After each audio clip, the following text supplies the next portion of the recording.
Back મહામંથનમાં બીજા મહત્વના મુદ્દા પર ચર્ચા કરવી છે અને મુદ્દો છે પીએમની સલાહ પર રાજનીતિ કેમ. ઈરાન અમેરિકા યુદ્ધ વચ્ચે જ્યારથી એ યુદ્ધ શરૂ થયું ત્યારથી દુનિયાના દેશોની હાલત અતિ ખરાબ થઈ છે. ખાસ કરીને ભારત જેવા દેશ કે જેઓ ઈંધણ માટે ખાડી દેશો પર મહદઅંશે નિર્ભર છે. આપણે ત્યાં કહેવાય છે કે ઘઉંની સાથે ધૂળ પણ દળાય. એમાં બંને દેશોની લડાઈમાં ડોલરની સામે રૂપિયો એ સતત કથળી રહ્યો છે. આવી સ્થિતિમાં દેશના કેપ્ટન જ્યારે મેદાને આવે ત્યારે સમજવું કે મામલો ગંભીર છે.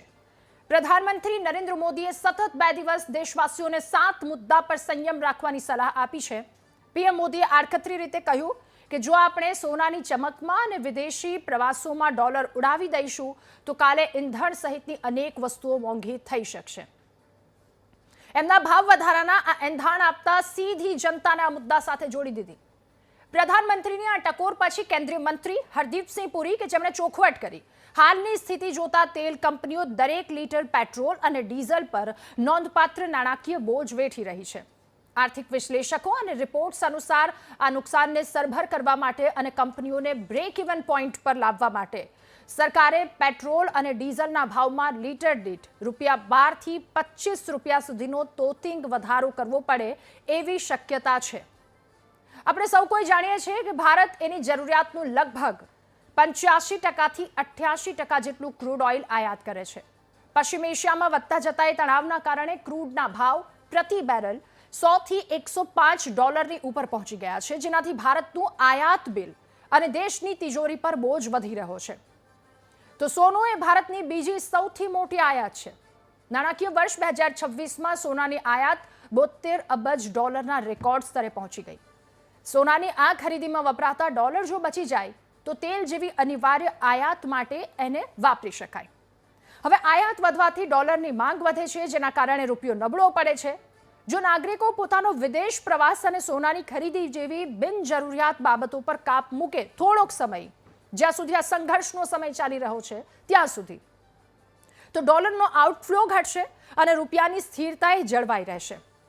પ્રધાનમંત્રી નરેન્દ્ર મોદીએ જનતાને અપીલ કરી તો વિપક્ષે સરકારની સામે મોરચો માંડ્યો છે. લોકસભામાં વિપક્ષ નેતા રાહુલ ગાંધીથી લઈ આખો વિપક્ષ એક જ સવાલ પૂછી રહ્યો છે કે મોંઘવારીની આગમાં સામાન્ય માણસ તો પહેલેથી જ શેકાઈ રહ્યો છે, હવે શું એના માટે મોજ શોખ પર તાળા મારી દેવાના? વિપક્ષનું કહેવું છે કે સરકાર એ પોતાની નિષ્ફળતાનો ટોપલો જનતાના માથે ફોડી રહી છે. જો દેશની તિજોરી ખાલી થતી હોય તો મંત્રીઓના કાફલા અને મોટા મોટા સરકારી ખર્ચાઓમાં કેમ કાપ નથી મુકાતો? ત્યાં કાપ મૂકો. ખરેખર આ લડાઈ હવે રાષ્ટ્રહિત વિરુદ્ધ સામાન્ય જનતાની સુવિધા વચ્ચે આવીને ઊભી રહી ગઈ છે. એક બાજુ સરકારનો તર્ક છે કે જો વિદેશી હુંડિયામણ બચશે તો માર્કેટમાં રૂપિયો ટકી જશે, અને બીજી બાજુ વિપક્ષ એ સરકારની માથે કેટલાક સવાલો ઉઠાવી રહી છે કે આ જે દર વખતે જે પ્રકારની પરિસ્થિતિ ઉદ્ભવે છે કે મોંઘવારી, તો મોંઘવારીનો સીધો માર એ સામાન્ય જનતાને જ પડે છે.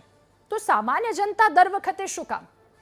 આ સામાન્ય જનતાને દર વખતે શું કામ વેઠવાનું હોય છે? સાથે એ સવાલ પણ ઉઠાવ્યો કે જ્યારે મંત્રીઓના કાફલા આવે છે એના પર જે કરોડોના ખર્ચા કરવામાં આવે છે એના પર વિલંબ, એના પર કાપ મૂકો.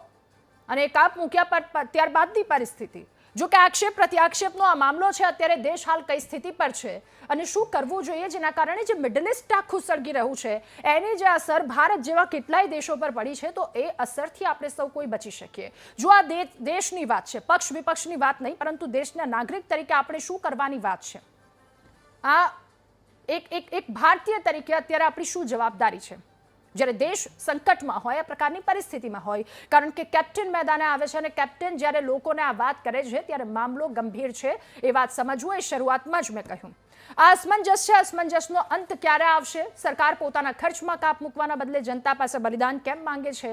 અનેક સવાલો. આ તમામ સવાલોની સાથે કરીશું આજનું મહામંથન કે પીએમની સલાહ પર રાજનીતિ કેમ. આપણી સાથે ગેસ્ટ પેનલમાં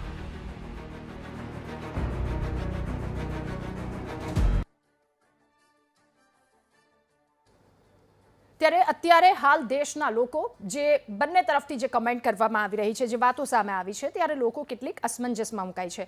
હવે તમામ વાતો કે પેટ્રોલિયમ ઉત્પાદનનો પૂરતો ભંડાર છે, વિદેશી હુંડિયામણ છે, કેટલીક વાત જેના પર કાપ મૂકવાનું કહ્યું છે, પેટ્રોલ ડીઝલની વાત, પબ્લિક ટ્રાન્સપોર્ટનો ઉપયોગ, 1 વર્ષ સુધી સોનું ન ખરીદો, વિદેશી હુંડિયામણ બચાવવું પડશે, વર્ક ફ્રોમ હોમની પણ વાત કરવામાં આવી છે, શાળાઓમાં ઓનલાઈન ક્લાસ શરૂ કરવાનું કહેવામાં આવ્યું છે, ખાદ્ય તેલનો ઉપયોગ ઘટાડવાની પણ વાત કરવામાં આવી છે અને રાસાયણિક ખાતર પરની આપણી નિર્ભરતા ઘટાડવાની વાત કરી છે. આ બધી જ વસ્તુ શું છે મૂળમાં, એના પર ચર્ચા કરીશું. આપણી સાથે નેતા ભાજપ કિશનસિંહ સોલંકી જોડાયા છે, પ્રવક્તા કોંગ્રેસ નિશાંતભાઈ રાવલ આપણી સાથે જોડાયા છે, રાજકીય વિશ્લેષક રાજેશભાઈ ઠક્કર આપણી સાથે જોડાયા છે અને અર્થશાસ્ત્રી નયનભાઈ પરીખ આપણી સાથે જોડાયા છે. આપ સૌનું ખૂબ સ્વાગત છે મહામંથનમાં. શરૂઆતમાં રાજેશ સર આપનાથી કરવી છે. સર, હવે એક તરફ કહેવામાં આવી રહ્યું છે કે આ બધી જ વસ્તુ અને આના પર કાપ મૂકો, હાલ દેશની શું સ્થિતિ છે, એક નાગરિક તરીકે પહેલાં તો આપણી ફરજ શું છે આ બધી જ વસ્તુમાં, એ પક્ષ વિપક્ષ તમામ વસ્તુ બધું સાઈડમાં મૂકી દઈએ, એક વ્યક્તિ તરીકે આપણી ફરજ આપને શું લાગી રહ્યું છે અને દેશની હાલની સ્થિતિ શું છે? લોકોમાં એક અસમંજસ એ પણ છે કે શું ફરી લોકડાઉન જેવી સ્થિતિ આવશે? એટલે આ જે ભ્રમણા છે એ કેવી રીતે દૂર કરી શકાય અને શું કહેવું સર? બિલકુલ, જે અમેરિકા અને ઈરાનનું યુદ્ધ ચાલી રહ્યું છે એની જે વૈશ્વિક અસરો છે એનાથી એક વસ્તુ સ્પષ્ટ હતી કે ભારત પણ જે છે અસરોથી બહુ લાંબા સમય સુધી એ દૂર રહી શકે નહીં. કારણ કે આપણું જે ક્રૂડ હોય એ મોટાભાગનું આપણે બહારથી આયાત કરીએ છીએ અને એટલા જ માટે જ્યારે આ પરિસ્થિતિ ઊભી થઈ ત્યારે નવા રસ્તાઓ એના શોધવાની જે છે સરકારે શરૂઆત કરી અને અત્યાર સુધી જે છે એ આપણું જે સ્ટોરેજ છે, જે રિઝર્વ છે એ સાચવી રાખવાનો પ્રયત્ન કર્યો. પણ હવે જે યુદ્ધની પરિસ્થિતિ છે અને સ્ટેટ ઓફ હોર્મુઝની અંદર એક તરફથી અમેરિકાએ જે છે એને બંધ કર્યું છે, બીજી તરફથી ઈરાન જે છે ત્યાંથી જહાજોને પસાર નથી થવા દેતું, એના કારણે ડિમાન્ડ અને સપ્લાય ચેન ઉપર બહુ જ મોટી અસર થઈ છે અને આપણું 80% જે છે એ ઓઇલ એ આ જ રસ્તે આવતું હોય છે અને એના કારણે હવેની જે પરિસ્થિતિ છે ને 2-3 વખત યુદ્ધ વિરામ માટેની શાંતિ વાર્તા જે છે નિષ્ફળ ગઈ અને છેલ્લા 2 દિવસ પહેલાંના પણ સમાચાર એવા છે કે જે એવું કહી રહ્યા છે કે આ યુદ્ધ જે છે થોડોક સમય લાંબુ ચાલે. તો હવેની જે પરિસ્થિતિ ડિમાન્ડ અને સપ્લાય આ બેની વચ્ચેની જે ચેન તૂટી છે અને એના કારણે આપણું જે રિઝર્વ છે એ રિઝર્વ ઘટે એ પરિસ્થિતિ છે. જ્યારે વડાપ્રધાન સ્પષ્ટ રીતે એકવાર નહીં 2 વખત આ પ્રકારની વાત કરે ત્યારે સમજવું જોઈએ કે જે સ્થિતિ આપણને દેખાય છે એના કરતાં ઘણી વધારે ગંભીર હોય તો જ આ પ્રકારનું ખુલીને જે છે એક નિવેદન થાય. બીજી વસ્તુ એમણે જે વાત કરી છે એની અંદર પેટ્રોલ ડીઝલ સિવાયની જે વાત છે, દાખલા તરીકે સોનું નહીં ખરીદવું, તો સોનું કોણ ખરીદે છે? અત્યારે આમે પણ કોમોડિટી તરીકે ઇન્વેસ્ટમેન્ટ માટે લોકો સોનું ખરીદે છે કે એનો ભાવ વધારાનો એને ફાયદો મળે. એટલે એક ઉપરનો વર્ગ જે અમીર વર્ગ કહીએ કે જે સંપન્ન વર્ગ કહીએ એ એની અંદર ડીલ કરે છે. એવી રીતે વિદેશ ફરવા જવાનું કે ડેસ્ટિનેશન વેડિંગ વિદેશમાં કરવાનું, આ જે છે એ પણ એક એવો વર્ગ જે છે જે ગરીબ અને મધ્યમ વર્ગથી ઉપરનો સંપન્ન વર્ગ છે. એટલે આ 2 વસ્તુ તો બિલકુલ સરળ છે એ કરવા માટેની. પેટ્રોલ અને ડીઝલની જ્યાં સુધીની વાત છે ત્યાં સુધી 2-4 રસ્તાઓ જે છે એ પણ એની સાથે વડાપ્રધાને સૂચવ્યા છે કે ભાઈ કઈ રીતે તમે આની બચત કરી શકો. એની સામેના વાદ વિવાદ હોઈ શકે, એની સામેના વિપક્ષના સવાલ છે એ વ્યાજબી સવાલ પણ હોઈ શકે, પણ પરિસ્થિતિ એ છે કે એક નાગરિક તરીકે જ્યારે દેશના વડાપ્રધાન આ પ્રકારની અપીલ કરતા હોય ત્યારે તમારે એ સમજવું જોઈએ કે આજનું સૂચન એ કાલે સૂચના બનવાની સ્થિતિમાં જઈ શકે એમ છે. એટલે કે આજે દાખલા તરીકે સ્વૈચ્છિક રીતે આ કરકસર નહીં કરો તો પછી જેમ કોવિડની અંદર કાયદાની રીતે અમુક વસ્તુની અમલવારી કરાવવામાં આવી હતી એવી રીતે પેટ્રોલનું રેશનિંગ આવી શકે કે ભાઈ ગાડીની અંદર 1000 રૂપિયાનું જ પેટ્રોલ પંપ ભરી આપે કે 2 વ્હીલર છે એમાં 100 રૂપિયાનું જ પેટ્રોલ ભરી આપે. આ પ્રકારના જે નિર્ણયો ત્યારે તમારે કમ્પલ્સન્સ થશે અને એટલા માટે એક આદત એની અંદર પડતી જાય. એટલે માનસિક રીતે પ્રજાને તૈયાર કરવા માટેની વાત હું આ સ્ટેટમેન્ટની અંદર જોઉં છું. જો પોલિટિકલ દ્રષ્ટિકોણને બાજુમાં મૂકી વાત કરીએ તો ઓકે. એટલે એમને પોતાના નિવેદન જાહેર મંચ પરથી વાત કરી હતી કે જો એક ડગલું કરવામાં આવશે, સાથે કરોડો દેશવાસીઓ એક સાથે એક ડગલા ભરશે તો પરિસ્થિતિ સુધરી શકે. આ વાત હતી. નિશાંતભાઈ, હવે આપની પાસે પ્રધાનમંત્રી નરેન્દ્ર મોદી કે જેમની દેશને સલાહ અને આ વાત પર રાજનીતિ કેમ? ના દાદા, આમાં કોઈ રાજનીતિનો વિષય જ ઉભો નથી થતો. રાજકીય પાર્ટી તો રાજનીતિ કરવા માટે જ આ દેશમાં પેદા થઈ હોય છે. પરંતુ જે રીતે માનનીય પ્રધાનમંત્રીજીએ સોમનાથ ખાતે આવીને પણ અને વડોદરા ખાતે આવીને પણ તમામ જગ્યાઓ પર એવું કીધું કે પેટ્રોલ ડીઝલની ખપત ઓછી થવી જોઈએ, 1 વર્ષ સુધી સોનું ના ખરીદો, તમને ખાતરનો ઉપયોગ કરવા નહીં મળે ખેડૂતોને, તમારે વર્ક ફ્રોમ હોમ કરવાનું. અરે વર્ક ફ્રોમ હોમ કરવાનું પણ મારા જ નોકરીઓ હશે તો વર્ક ફ્રોમ હોમ કરીશું ને. બીજી વાત, પ્રધાનમંત્રીજીએ ગઈકાલના દિવસમાં સરસ મજાના 40 ગાડીઓના કાફલા સાથે સોમનાથ ખાતે અને વડોદરા ખાતે 2 મોટા મસ્ત રોડ શો કર્યા. પ્રધાનમંત્રીજીએ કહી દેવું તું ને કે પેટ્રોલ ડીઝલની ખપત આપણે ઓછી કરવાની શરૂઆત તમારાથી કરવી હતી. પ્રધાનમંત્રીજી, તમારે રોડ શો કરવાની કોઈ આવશ્યકતા નથી. 2,000 એસટી બસોનો કાફલો તમે બંને જગ્યાએ ઉતારી દીધો તો એની શું જરૂર હતી? અને રહ્યો સવાલ, તમે મધ્યમ વર્ગને વિદેશ જવાની ના પાડો છો તો પ્રધાનમંત્રીજી 15 તારીખ પછી 5 યુરોપિયન કન્ટ્રીમાં, નેધરલેન્ડ, ઇટલી, ખબર નહીં કઈ કન્ટ્રીમાં જવાના છે. તો આખો કાફલો લઈને તમે આટલું મોટું એર ઇન્ડિયા 1 લઈને જશો, એના જે હજારો લીટર જે ફ્યુલ વપરાશે એની જવાબદારી કોણ લેશે? 1965માં જ્યારે ભારત દેશમાં અન્નનો ક્રાઇસિસ, અનાજનો ક્રાઇસિસ ઉપસ્થિત થયો હતો રાધા, ત્યારે લાલ બહાદુર શાસ્ત્રી માનનીય પ્રધાનમંત્રીજીએ દેશને આહ્વાન કર્યું હતું કે એક જ સમયનું આપણે જમવાનું ખાવાનું. સૌથી પહેલા શરૂઆત એમના ઘરથી કરી હતી. એમને પોતે 1 અઠવાડિયા માટે ઉપવાસ રાખેલો, એમના ઘરના પરિવારજનોએ એક અઠવાડિયા માટે ઉપવાસ રાખેલો અને પછી દેશને રિક્વેસ્ટ કરી હતી કે તમે પણ એક ટાઈમનું જમવાનું ખાઓ. 1971માં જ્યારે દેશને નાણાંની જરૂર પડી ત્યારે ઇન્દિરા ગાંધીજીએ, જ્યારે પાકિસ્તાનના 2 ભાગલા કરવામાં આવ્યા, ઇન્દિરા ગાંધીજીએ સોનું ત્યાગવાની તમામ દેશવાસીઓને અપીલ કરી હતી. પણ પહેલા ઇન્દિરા ગાંધીજીએ પોતાના શરીર પર પહેરેલા ઘરેણાનો ત્યાગ કર્યો હતો. પ્રધાનમંત્રીજી જો એવું કહેતા હોય કે તમારે ઇલેક્ટ્રિક વ્હીકલનો ઉપયોગ કરવો જોઈએ, પેટ્રોલ ડીઝલનો ઓછો ઉપયોગ કરવો જોઈએ, તો પહેલા જે 1.5-2 કરોડની મોંઘીદાટ ગાડીઓ એમના કાફલામાં 40-50 ગાડીઓ એમના કાફલામાં હોય છે, એમાં કપાત કરવાની શરૂઆત અને દિલ્હીમાં પણ પ્રધાનમંત્રીજીએ મેટ્રો ટ્રેનોમાં ફરવાનું ચાલુ કરવું જોઈએ. રાધા એક જ સેકન્ડ તમને કહું છું, મને પછીના સ્લોટમાં ના આપતા. આજે તમે વિચારો કે આરબીઆઈએ માર્કેટમાં છેલ્લા કેટલાક મહિનાઓમાં $40 બિલિયન માર્કેટમાં ઇન્વેસ્ટ કર્યા આરબીઆઈએ કે ડોલરનો ભાવ નીચે આવે, આર્થિક વ્યવસ્થા, આપણું અર્થતંત્ર જે ડૂબવા જઈ રહ્યું છે $745 બિલિયન રિઝર્વ છે, એમાંથી $40 બિલિયન નિશાંતભાઈ કરેક્ટ. નો ફેબ્રુઆરીથી તમે કલેક્ટ કરી લેજો. તમે કરેક્ટ કરી લેજો. વર્ક ફ્રોમ હોમ તમે કરી રહ્યા છો 30 વર્ષથી. 2 મહિના સુધી નિશાંતભાઈ, 3 મહિના વર્ક ફ્રોમ હોમ તમે કરી રહ્યા છો. 3 મહિના તમારા એન્ટોનિયો માઇનો અને રાહુલ વિન્ચી સ્લોટમાં એમને વિદેશ પ્રવાસ તમારા સ્લોટમાં બોલજો. પછી મારે વચ્ચે બોલવું પડશે કે એ ના કરે. કિશનસિંહ મારે વચ્ચે બોલવું પડશે. એટલા માટે નિશાંતભાઈ, કિશનસિંહ મારે વચ્ચે બોલવું પડશે. વર્ક ફ્રોમ હોમ તમે 30 વર્ષથી કરી રહ્યા છો. રાધા, તમે કરો. તમારા સ્લોટમાં વચ્ચે બોલવું પડશે. એક મિનિટ આપની પાસે આવું છું. નિશાંતભાઈ આપની વાત પૂરી કરો. નિશાંતભાઈ આપની વાત પૂરી કરો. ઓકે નિશાંતભાઈ, હું મારી વાત પૂરી કરું. જનનાયક રાહુલ ગાંધીજી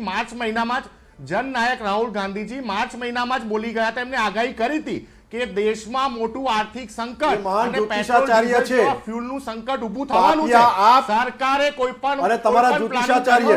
ઓકે નિશાંતભાઈ, કિશનસિંહ, તમારા આખા સ્લોટમાં વચ્ચે બોલવાનો છું. હવે તમારા આખા સ્લોટમાં વચ્ચે બોલવાનો. ઓકે કિશનસિંહ, હવે આપની પાસે પ્રધાનમંત્રી. ઓકે નિશાંતભાઈ, ફટાફટ આપની વાત રજૂ કરો. સમયનો બહુ અભાવ. રાધા, છેલ્લી લાઈન. ફેબ્રુઆરીથી લઈને મે મહિના 3 મહિનાનો સમયગાળો વીતી ગયો. આ સરકારે અને જે એપ્સ્ટીન ફાઇલ મંત્રી છે, પેટ્રોલિયમ મંત્રી હરદીપ પુરી, એમને તો સ્વીકાર કરેલો છે અને ચૂંટણીમાં અમિત શાહજીએ સ્વીકાર કરેલો છે બંગાળની ચૂંટણીમાં કે આપણી જોડે પૂરતો જથ્થો છે.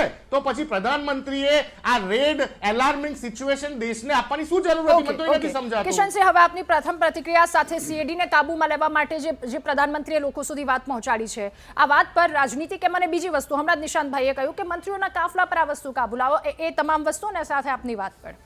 Radhaji, good evening. નિશાંતભાઈએ અધકચરી વાત કરી. એમણે માત્ર જે પોલિટિકલ પાર્ટી આક્ષેપ કરવાની રાજનીતિ કરી. હકીકત એ છે કે $750 બિલિયન કરતાં વધારે આયાતમાંથી આપણે $240 અબજ ની 4 કોમોડિટી આપણી આ ખાઈ જાય છે આપણા અર્થતંત્રને, જેમાં ક્રૂડની આયાત છે 143 અબજ, સોનું છે 72 અબજ, ખાદ્ય તેલ છે 19.5 અબજ અને ખાતર છે 14.5 અબજ. વડાપ્રધાનશ્રીએ વિનંતી કરી છે, અપીલ કરી છે આ રાષ્ટ્ર માટે. અને આ પહેલાં 2011માં ચિદમ્બરમજી કહી ચૂક્યા હતા કે સોનું ના ખરીદો. 2012માં પ્રધાનમંત્રી મનમોહનસિંહ કહી ચૂક્યા હતા કે પૈસે પેડ પે નહીં ઉગતે. લાલ બહાદુર શાસ્ત્રી, ઇન્દિરા ગાંધી, જવાહરલાલ નહેરુ અને હવે વડાપ્રધાન શ્રી નરેન્દ્રભાઈ મોદી, જ્યારે વૈશ્વિક સંકટ આવ્યું છે, અગાઉના જે સંકટ હતા વૈશ્વિક સંકટ નહોતા, આપણા પોતાના સંકટ હતા. અત્યારે થર્ડ પાર્ટી આપણે આ ભોગવી રહ્યા છીએ. વૈશ્વિક સંકટની વચ્ચે પણ 749 અબજ ડોલરનું આપણું ફેડ રિઝર્વ છે. એમાંથી અત્યારે 710 અબજ આપણી પાસે ઓલરેડી રિઝર્વ છે. ક્યાંય પ્રધાનમંત્રી યુરોપ ક્યાં જઈ રહ્યા છે? કિશનસિંહ ખાલી એનો જવાબ અરે આપી દો ને. ચીનમાં એનો જવાબ આપું નિશાંતભાઈ. ટેલિકોન્ફરન્સિંગ નિશાંતભાઈ કરી લે ને, listen. ટેલિકોન્ફરન્સિંગ. It's time to listen now. ટેલિકોન્ફરન્સિંગ Time to ની listen. ચર્ચા પાણી કરી પીવો, લે. પાણી પીવો. આટલું Listen. બધું પેટ્રોલ બાળી Listen. દે. Europe Listen. કેમ જઈ રહ્યા છે? હું આવું છું પ્રધાનમંત્રી છે. એના ઉપર આવું છું યુરોપ કેમ જઈ રહ્યા છે નિશાંતભાઈ. પ્રધાનમંત્રી? Be patient, આવું છું. એટલે આ વિષય ચાઇનામાં છેલ્લા 3 મહિનામાં 23%, અમેરિકામાં 45%, કેનેડામાં 30% ભાવ વધારો થયો. ભારતની પ્રજા ઉપર ભાવ વધારો નથી આપ્યો. કેન્દ્ર સરકારે 10% એક્સાઇઝ માફ કરીને પણ, 10 રૂપિયા એક્સાઇઝ માફ કરીને પણ પ્રજા ઉપર કોઈ પણ બોજો પડવા નથી દીધો. આ વાતે કહેવાનું ભૂલી જાય છે. આ માત્ર નુક્તેચીની છે. અને જો નુક્તેચીની ગુજરાતી શબ્દાર્થ તમારે શોધવો હોય તો ડિક્શનરીમાં શોધી લેજો નિશાંતભાઈ, અને તમામ વિપક્ષો શોધી લે કે તમારા વડાપ્રધાનોએ જાતે ઊભી કરેલી પરિસ્થિતિમાં આ બધું કરવું પડ્યું હતું. અમે આપણા દૂરંદેશા વડાપ્રધાન, દીર્ઘદ્રષ્ટિ ધરાવનાર વડાપ્રધાન, જે આવનાર ભવિષ્ય જોઈ શકે છે, એમણે અપીલ કરી છે. અને એમની અપીલને આપણા દેશના 140 કરોડ લોકો માન આપે છે. તમારી અપીલને કોઈ માન નથી આપતું. તમે માત્ર તમારા ઘરવાળા માટે અપીલ કરો અને વર્ક ફ્રોમ હોમ કરો. વિષય ત્યાંનો છે. અમને દેશની પડી છે, દેશના અર્થતંત્રની પડી છે. અને આ દેશનું અર્થતંત્ર જે 240 અબજ ડોલર આયાતમાં જાય છે, એમાં જેટલી પણ બચત થઈ શકે, બચત થઈ શકે, નિશાંતભાઈ, ખોટા ગેસના બાટલા 2011-12ના તમારા ગેસના બાટલાઓની લાઈનો, જે ટ્વીટો તમારે ડિલીટ કરવી પડે છે, તમે પ્રજાને ભરમાવા નીકળ્યા છો. જે ટ્વીટો તમે ડિલીટ કરી, તમે ગેસના બાટલાઓની ટ્વીટો ડિલીટ કરી, તમે પેટ્રોલ ઉપર કોઈ પણ જાતની તકલીફ ન હોવા છતાં તમે લાઈનો માટે પ્રજાને ઉશ્કેરી. તમે માત્ર પ્રજામાં છે ને, તમે એને આપી આવો, માત્ર પ્રજાને ભરમાવાનું કામ કરો છો. તમારે પ્રજાને લાઈનમાં ઊભી કરવી છે, પ્રજામાં ભય ફેલાવો છે, તમારે આપદામાં અવસર શોધવાની કોશિશ કરવી છે, પણ તમારા ત્યાં કોઈ વિશ્વાસનું વાતાવરણ નથી, વિશ્વસનીય નેતૃત્વ નથી, સાચો ડેટા નથી. તમારી પાસે માત્ર ટીવી પૂરતા આવી અને આક્ષેપો કરીને તમારે ભાગી જવું છે. એટલે તમે નિશાંતભાઈ, તમારી પાસે ફેર રિઝલ્ટ કેટલું હતું તમારા સાઈડમાં ફુગાવાનો દર 11% હતો. તમે 3 થી 4% સુધી અત્યાર સુધી આ વૈશ્વિક પરિસ્થિતિમાં પણ 3 થી 4% વૈશ્વિક ફુગાવો કાબુ કરવામાં અમે સફળ રહ્યા છીએ. આંકડાઓ તમારી સામે છે. પબ્લિકને ભરમાવાનું બંધ કરો, કુપ્રચાર બંધ કરો, અને સત્યના આંકડાઓ સાથે રાખીને દેશના રાજકારણમાં મદદ થાય એમાં તમે સત્ય સૂચનો સૂચવો. ઓકે રાજેશભાઈ, 703 બિલિયન ડોલરની જે વાત કરવામાં આવી રહી છે અત્યારે ભંડોળ, એટલે અંદાજ લગાવીએ તો એ 74-70 દિવસ આસપાસનો 2-2.5 મહિના જેટલો સમયગાળો અત્યાર સુધી સેફ છે. જો હજુ ધ્યાન ન રાખ્યું તો કઈ પ્રકારની ગંભીર પરિસ્થિતિ આવી શકે છે?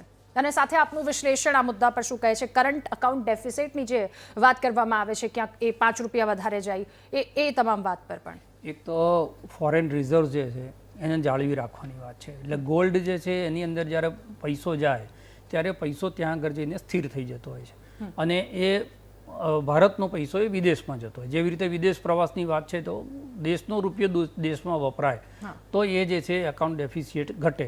એક તો વિષય એ છે. બીજી વસ્તુ છે કે સોનામાં થતું રોકાણ, દાખલા તરીકે શેર બજારમાં, મ્યુચ્યુઅલ ફંડમાં કે બેંકની અંદર ઇન્વેસ્ટ થાય તો લિક્વિડિટી જે છે એ આપણા અર્થતંત્રની અંદર વધે, અને જ્યારે બેંકની અંદર એ પૈસો આવે, એની તરલતા વધે, તો સ્વાભાવિક જ છે કે બેંકો એ સસ્તા વ્યાજે લોન આપી શકે, કારણ કે એમની પાસે ભંડોળ એટલું વધે. એટલે આખી અત્યારની જે પરિસ્થિતિ છે, પરિસ્થિતિને ભારતના અર્થતંત્ર સાથે નહીં પણ વિશ્વના અર્થતંત્ર સાથે જોડી અને કેટલાક નિર્ણયો હવે લેવાની ફરજ પડે પરિસ્થિતિ છે.